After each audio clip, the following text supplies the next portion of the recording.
সুৰা সেৱন কৰা লোকসকল সাৱধান হওক। যিসকল চৰকাৰী বিষয়া কৰ্মচাৰী আছে তেওঁলোকে যদি সুৰা পান কৰে তেতিয়াহলে আপোনালোকৰ যাব চৰকাৰী চাকৰি যাব। আৰু যিসকলে অৰুণোদয় আঁচনি লাভ কৰি আছে তেখেতসকলৰ পৰিয়ালত যদি কোনোবাই সুৰা সেৱন কৰে তেতিয়াহলে আপোনালোকৰ অৰুণোদয় আঁচনিৰ পৰা নাম কৰ্তন কৰা হ'ব। লৈ আহিছো সবিশেষ খবৰ। সুৰা সেৱন কৰা লোকসকলৰ বাবে এটা বেয়া খবৰ। সুৰা সেৱন কৰা লোকসকল সাৱধান হওক। সুৰা সেৱন কৰিলে কৰ্তন কৰা হ'ব আঁচনিৰ পৰা নাম কৰ্তন কৰা হ'ব। সুৰা সেৱন কৰিলে সুৰা সেৱন কৰা সকলৰ নাম কৰ্তন হ'ব অৰুণোদয় আঁচনিৰ পৰা নাম কৰ্তন কৰা হ'ব। সৰু পথাৰত সকিয়নি নিদিলে বিধায়ক বিশ্বজিৎ ফুকনে। অৰুণোদয় আঁচনিৰ পৰা নাম কৰ্তন কৰা হ'ব। অঞ্চলত মদ বিক্ৰী কৰিলে চাকৰি যাব গাঁওবুঢ়াই চাকৰি হেৰুৱাব লাগিব।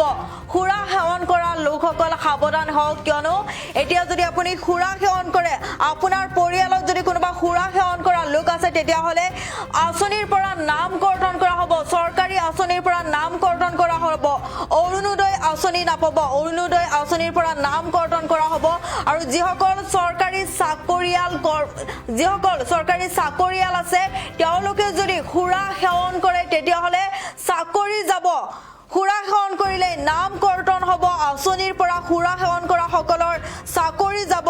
সৰু পথাৰ সমষ্টিত নাপাব এক বিন্দু সুৰা। সৰু পথাৰ সমষ্টিক গঢ়ি তোলা হ'ব। এনেদৰে চুলাই খাই বহুতে অভদ্ৰামী কৰে আৰু সেইবাবেহে এই সিদ্ধান্ত লোৱা হৈছে। কোনো ধৰণৰ চৰকাৰী বিষয়া কৰ্মচাৰীৰ মদৰ লগত সম্পৰ্ক থাকিব নোৱাৰিব। মদৰ বিৰুদ্ধে ড্ৰাগছৰ বিৰুদ্ধে সামাজিক আন্দোলন গঢ়ি তোলাৰ হুংকাৰ বিধায়ক বিশ্বজিৎ ফুকনৰ। সুৰা সেৱন কৰিলে আঁচনিৰ পৰা নাম কৰ্তন কৰা হ'ব। অৰুণোদয় আঁচনি নাপাব। যদিহে আপোনাৰ পৰিয়ালত কোনোবাই সুৰা সেৱন কৰে তেতিয়াহলে আপোনাৰ অৰুণোদয় আঁচনিৰ পৰা নাম কৰ্তন কৰা হ'ব। আনহাতে যদি চৰকাৰী চাকৰিয়াল আছে আপোনাৰ পৰিয়ালত যদি চৰকাৰী চাকৰিয়ালে সুৰা সেৱন কৰে তেতিয়াহলে চাকৰি হেৰুৱাব লাগিব। সুৰা সেৱন কৰা লোকসকল সাৱধান হওক। যদিহে সুৰা সেৱন কৰে তেতিয়াহলে আপোনাৰ চৰকাৰী চাকৰি যাব পাৰে। চৰকাৰী চাকৰি হেৰুৱাবলগীয়া হ'ব পাৰে সুৰা সেৱন কৰি। আপুনি সুৰা সেৱন কৰা লোকসকল সাৱধান। সুৰা সেৱন কৰিলে কৰ্তন কৰা হ'ব আঁচনিৰ পৰা নাম। সুৰা সেৱন কৰা সকলৰ নাম কৰ্তন কৰা হ'ব অৰুণোদয় আঁচনিৰ পৰা। সৰু পথাৰত সকিয়নি দিছে বিধায়ক বিশ্বজিৎ ফুকনে। অঞ্চলত মদ বিক্ৰী কৰিলে চাকৰি যাব গাঁওবুঢ়াৰ। মদৰ বিৰুদ্ধে ড্ৰাগছৰ বিৰুদ্ধে সামাজিক আন্দোলন গঢ়ি তোলাৰ হুংকাৰ বিধায়কগৰাকীৰ। কোনো ধৰণৰ চৰকাৰী বিষয়া কৰ্মচাৰীৰ মদৰ লগত সম্পৰ্ক থাকিব নোৱাৰিব। চৰকাৰী বিষয়া কৰ্মচাৰীৰ মদৰ লগত সম্পৰ্ক থাকিলে চাকৰি হেৰুৱাব লাগিব। মন্তব্য আছে, আমি মন্তব্য শুনাই লৈছো।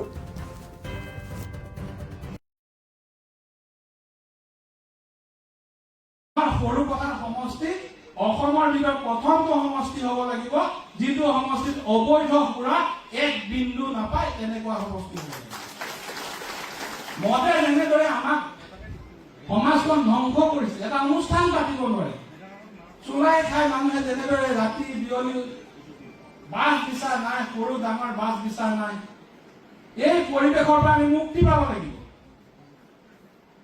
এইখিনি কামৰ দায়িত্ব আমি সকলোৱে ল'ব লাগিব।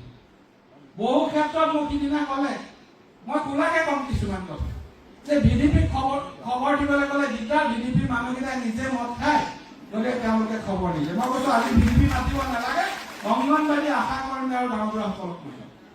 আৰু বিশেষকৈ অংগনবাদী আশা কৰ্মীয়েতো মদ নাখায়।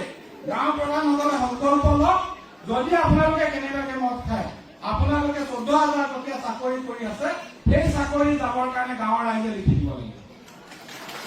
কোনো গাঁও প্ৰধানে মদ মুখত ল'ব নোৱাৰিব, কোনো চৰকাৰী বিষয়া কৰ্মচাৰীয়ে মদ মুখত ল'ব নোৱাৰিব। সেই সিদ্ধান্ত আমি ৰাজহুৱাকে দিছো। আইনত আছে নে আমি নাজানো, কিন্তু চৰকাৰী বিষয়া কৰ্মচাৰী গাঁও প্ৰধান কোনো ধৰণৰ চৰকাৰৰ লগত জড়িত ব্যক্তিয়ে মদৰ লগত সম্পৰ্ক থাকিব নালাগে।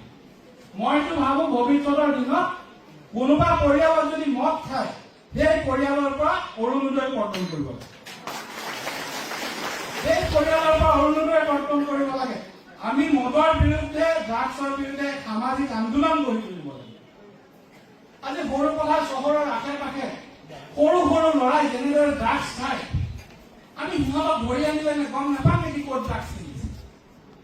কিমান ইনিচিয়েটিভ লৈছো, ৰাস্তাত গাড়ী ধৰাটো ডাঙৰ পইণ্টখিনিত ধৰিছো 10 কোটি টকা, সেইটো এনেও সৰু কথা নথকাৰ নকয়। গৈ পেলাই পাঞ্জাৱ যাব বা আফগানিস্তান যাব, সিফালে যাব। কিন্তু যিটো 200 টকা 500 টকাৰ ড্ৰাগছ ইয়াত বিক্ৰী হৈছে, সেই 200 টকা আৰু 500 টকাৰ ড্ৰাগছে আমাৰ পৰিয়ালবিলাক নষ্ট কৰিছে। আমি পুলিচ প্ৰশাসনে সেই ড্ৰাগছৰ বিৰুদ্ধে ব্যৱস্থা ল'ব। আমি পুলিচক এটা প্ৰতিশ্ৰুতি দিওঁ, আমি ইয়াত থকা প্ৰত্যেকজনে আপোনালোকৰ যেনেকে ইনফৰ্মাৰ থাকে, আমি ইনফৰ্মাৰ হিচাপে কাম কৰিম, চ'ৰ্চ হিচাপে কাম কৰিম, কিন্তু তাৰ পাছৰ কামখিনি পুলিচ প্ৰশাসনৰ হ'ব লাগে। আমি ইনফৰ্মাৰ হিচাপে কাম কৰিম। সকলো অংগনবাড়ী কৰ্মীয়ে যদি গম পায় যে গাঁৱত আমুকৰ ঘৰত ড্ৰাগছ বিক্ৰী হৈছে, লগে লগে পুলিচক খবৰ দিম। আশা কৰ্মী তেওঁ স্বাস্থ্যৰ লগত সদায় জড়িত, তেওঁ যদি গম পায় কাৰোবাৰ পৰিয়ালত ল'ৰাটোৱে ড্ৰাগছ খাইছে, লগে লগে ইয়াতে খবৰ দিব। ক'ৰবাত যদি মদৰ ব্যৱসায় হৈছে, খবৰ দিব। মই সমাজ জিলা প্ৰশাসনক অনুৰোধ জনাম যে হেল্পলাইন নম্বৰ দিয়ক, এটা নম্বৰ থাকক, তাত খবৰ দিব।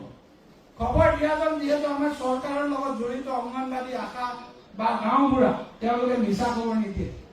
গতিকে তেওঁলোকে সঁচা খবৰ দিব আৰু সঁচা খবৰৰ ভিত্তিত তাৎক্ষণিকভাৱে ব্যৱস্থা ল'ব লাগে।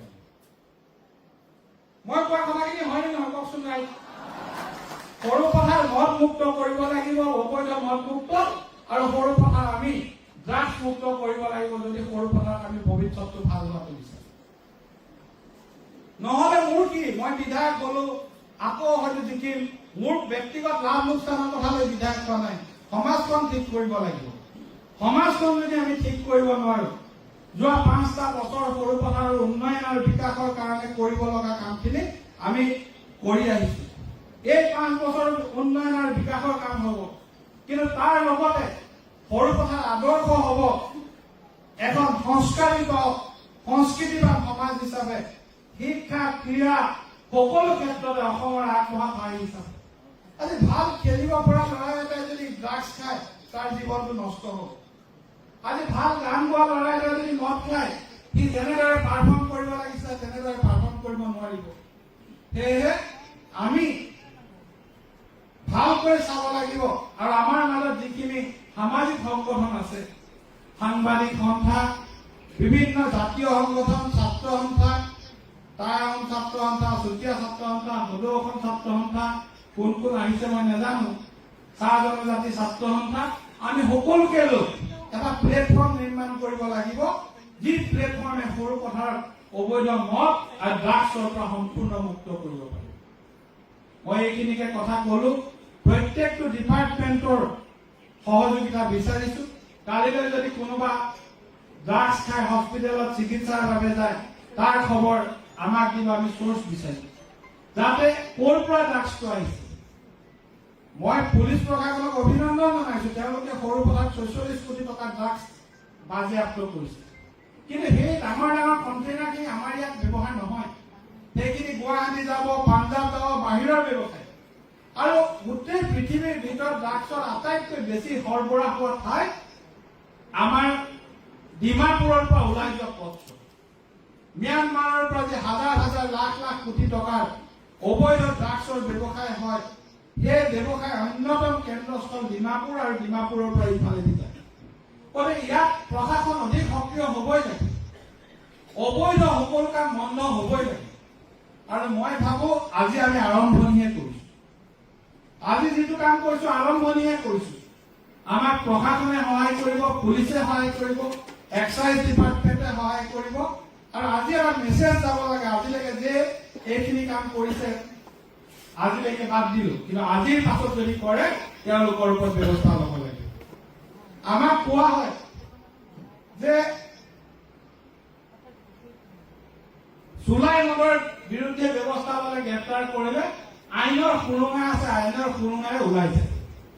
হয়তো বেছি ডাঙৰ কেছ নহ'ব পাৰে, কিন্তু তেওঁলোকে যিটো তাত এডাল্টেশ্যন কৰে, আজি ইউৰিয়া মিলাই, বেটেৰী সাৰ মিলাই, ফুড এডাল্টেশ্যনৰ কাৰণে 2006 যি ফুড এণ্ড ছেফটি এক্ট আছে, তাত ছেকশ্যন 48, 49, 50 আৰু 59ৰ ধাৰা অনুসৰি যদি আপোনালোকে গ্ৰেপ্তাৰ কৰে, তেওঁলোকক জামিন নহয়।